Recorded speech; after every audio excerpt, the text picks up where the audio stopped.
පච පච. මෙයාලා ගැන එයාලා කියන්නේ පච. එයාලා ගැන මෙයාලා කියන්නේ පච. දෙගොල්ලම අපිට කියන්නේ පච. අපි ඒගොල්ලන්ට කියන්නේ පච.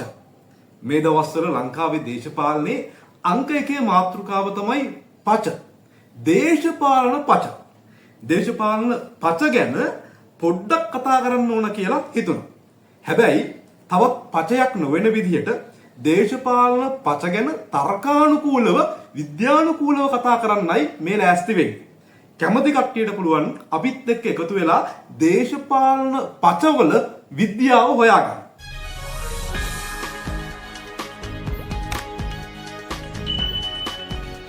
දේශපාලන පච ගැන කතා කරද්දී අපි සමාජ විද්‍යාත්මක දෘෂ්ටි කෝණයකින් මේ දේශපාලන පච දිහා බැලුවොත් මේ දේශපාලන පච කොහොමද නිර්මාණය වෙන්නේ කියන කාරණාව අපිට පැහැදිලි කරගන්න පුළුවන්. පී බොර්තිය වගේ සමාජ විද්‍යාඥයන් කියන විදිහට මේ දේශපාලන පච නිර්මාණය වෙන්න හේතුවක් වෙලා තියෙන්නේ සමාජ ප්‍රාග්ධනය. මොකද දේශපාලඥයන්ගේ ප්‍රතිරූපය සමාජ ප්‍රාග්ධනයක් බවට පත් වෙනවා. එකපාරට තේරෙන්නේ නැහැ. මෙහෙමයි. දේශපාලන ප්‍රතිරූපයක් කියලා කියන්නේ නැත්නම් මිනිස්සෙක්ගේ ප්‍රතිරූපයක් කියලා කියන්නේ තමන්ගේ චරිතයක් කියලා කියන්නේ කැරක්ටර් එකක් කියලා කියන්නේ පොරක් කියලා කියන්නේ ඒ පොරභාවය ලංකාව ඇතුලේ වගේම ලෝකය ඇතුලේ දේශපාලන ප්‍රාග්ධනයක් නැත්නම් සමාජ ප්‍රාග්ධනයක් බවට පත් වෙනවා. මේ සමාජ ප්‍රාග්ධනයකින් මොනවද කරන්න පුළුවන්? අපිට සල්ලි තියනවා වගේම තමයි මූල්‍යමය ප්‍රාග්ධනයක් වගේම තමයි සමාජ ප්‍රාග්ධනයකින් කරන්න පුළුවන් ගොඩක් දේවල් තියෙනවා. සමාජ ප්‍රාග්ධනයක් ඇති වුණාම ප්‍රතිරූපයක් නිර්මාණය වුණාම කෙනෙක්ට ඡන්ද ඉල්ලන්න පුළුවන්. ඡන්ද බලය ලබා ගන්න පුළුවන්. මිනිස්සු කැමැත්ත ලබා ගන්න පුළුවන්. දේවල් වලට ලොකු බලපෑමක් කරන්න පුළුවන්. ඒ වගේම ඒක හරහා ආර්ථිකමය වාසි ගන්න පුළුවන්. මේ මන් නෙවෙයි කියන්නේ සමාජ විද්‍යාඥයෙක් තමයි මේ කාරණා ටික මෙහෙම පැහැදිලි කරන්නේ. එතකොට ආර්ථිකමය වාසි ලබා ගන්න පුළුවන්. මේ නිසා මිනිස්සු උත්සාහ කරනවා Tamanගේ ප්‍රතිරූපය සකස් කරගන්න. ප්‍රතිරූපය සකස් කරගන්න එක පහසු නෑ. හැබැයි ප්‍රතිරූපය සකස් කරගන්න අපහසුකින් තොරව බොරු කියලා උත්සාහ කරන්න පුළුවන්. එතකොට ඇයි දේශපාලඥයෝ බොරු කියන්නේ Tamanගේ ප්‍රතිරූපය හදාගන්න? ප්‍රතිරූපය හදාගත්තම මොකද වෙන්නේ? සමාජ ප්‍රාග්ධනයක් ගොඩනගෙනවා. සමාජ ප්‍රාග්ධනයක් කියලා කියන්නේ වාසි ගොඩක්. ඔය වාසි ටිකත් පත් කරගන්න තමයි ලංකාවේ දේශපාලඥයෝ නම් බොරු කියන්නේ. එතකොට මේ බොරු කියන කතාව පිළිබඳව අපිට දේශපාලනමය අර්ථයෙන් කතා කරන්න පුළුවන්. නැත්නම් මේ පච ගැන දේශපාලන අර්ථයෙන් කතා කරන්න පුළුවන් දේශපාලන විද්‍යාත්මක අර්ථයෙන්. රොබර්ට් ඩාල් වගේ දේශපාලන විද්‍යාඥයෝ මේ කතාව පැහැදිලි කරන්න තවත් අපූර්ව විදිහකට. මේගොල්ලෝ කියනවා ප්‍රජාතන්ත්‍රවාදයේ තුලදී දකින්න ලැබෙන ස්වභාවික අසමතුලිතතාවයක්. ස්වභාවික අසමතුලිතතාවයක් හින්දා තමයිලු මේ දේශපාලන පච නිර්මාණය වෙලා තියෙන්නේ. එහෙනම් මේ දේශපාලන පච කොහොමද නිර්මාණය වෙන්නේ? ස්වභාවික අසමතුලිතතාවයකින්. අපි ඒ ගැන පොඩ්ඩක් බලමු.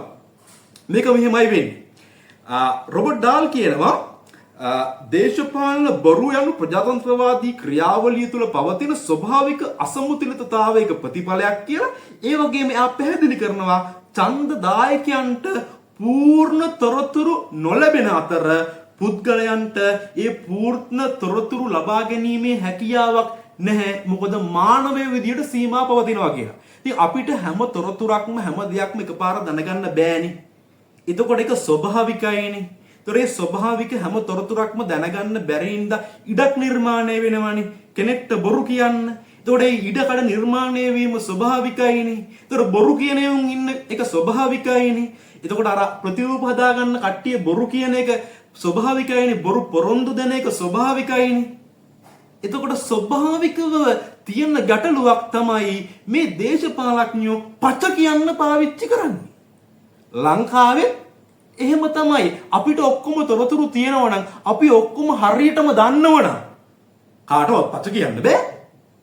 හැබැයි අපි ඔක්කොම හරියට දන්නේ නැති හින්දා තමයි ලංකාවේ දේශපාලඥයෝ වගේම ලෝකෙ පුරා ඉන්න දේශපාලඥයෝ මෙච්චර පච කියන්නේ. එතකොට මේක දේශපාලන විද්‍යාත්මක අර්ථයෙන්, සමාජ විද්‍යාත්මක අර්ථයෙන් වගේම මේ මනෝවිද්‍යාත්මක අර්ථයෙන් මේ දේශපාලන පච ගැන කතා කරන්න පුළුවන්. එහෙම කතා කරොත් දැන් අපි කතා කරමු ප්‍රතිරූපය කියන කාරණාවම සමාජ මනෝවිද්‍යාව ඇතුලේ දීර්ඝව කතා කරනවා මේ පච නිර්මාණය වෙන්න හේතු වෙන්නේ කොහොමද කියලා. විශේෂයෙන්ම මේ දේශපාලන කණ්ඩායම් අනන්‍යතාවයක් ගොඩනගා ගන්න හදනවා. ඒ කියන්නේ අපේ කණ්ඩායම ඒ අනිත් අයගේ කණ්ඩායම. අපි සහ ඔවුන් කියලා විභේදනයක් ඇති කරන්න හදනවා.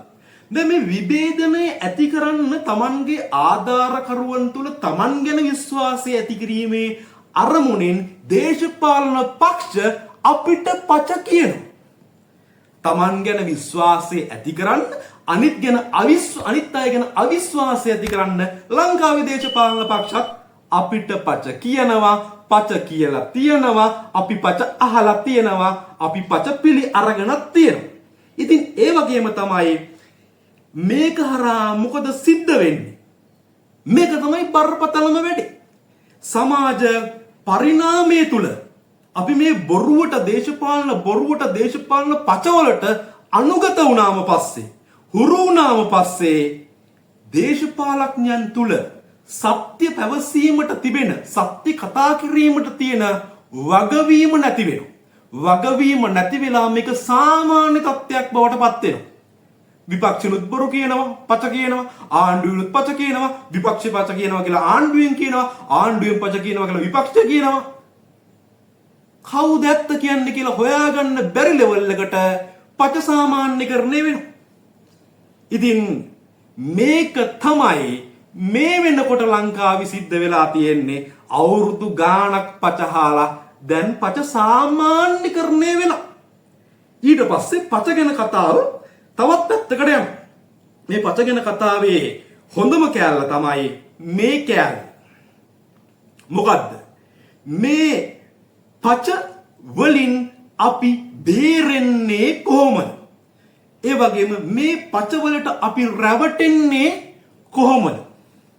දැන් මෙතනදී කතා කරනවා ඩැනියල් කැනමන් වගේ හැසිරීම් ආර්ථික විද්‍යාඥයෝ කතා කරනවා පෙරණිමි පශ්චාත්ග්‍රාහීත්වය. ඒ කියන්නේ අපි දැනටමත් විශ්වාස කරන දේ සමග ගැළපෙන බොරු විශ්වාස කිරීමට පුද්ගලයන් පෙළඹෙනවා. ඔන්න අපි දැනටමත් විශ්වාස කරනවා කවුරු හරි හොරෙක් කියලා. ඊට පස්සේ තව කෙනෙක් අපිට කියනවා එයා අර අතනින් මෙන්න මේ විදියට හොරකම් කරා කියලා. එතකොට අපි විශ්වාස කරන දෙයට සමපාත දෙයක් අපිට ලැබුණම පස්සේ අපි ඒ පචය හිස මුදුනින් පිළිගන්නවා. අපි ඒක ප්‍රශ්න කරනවද? දැන් අපි විශ්වාස කරන නිසා හොරෙක් කියලා අපි අතනින් කියන දේ ප්‍රශ්න කරනවද? නෑ, අපි ප්‍රශ්න කරන්නේ නෑ. මොකද අපි පචයේ ගොදුරු බවට පත් වෙනවා. එහෙම නොවෙන්න නම් අපි යමක් විශ්වාස කරා අලුතින් තොරතුරක් ආවට පස්සේ අපි ඒ තොරතුර පිළිබඳ හොයලා බලලා තීරණය කරන්න ඕන. තර්කානුකූලව හිතන්න ඕන. මූලාශ්‍ර මොනවද කියලා හොයන්න ඕන. කවුද මේක කිව්වේ කියලා හොයන්න ඕන. මේක Facebook එකේ කවුරු හරි දාපු එකක්ද? නැත්නම් මේක පිළිගත්ත කෙනෙක් කියපු එකක්ද? රාජ්‍ය ආයතනික වාර්තාවක්ද? අපි බලන්න ඕන.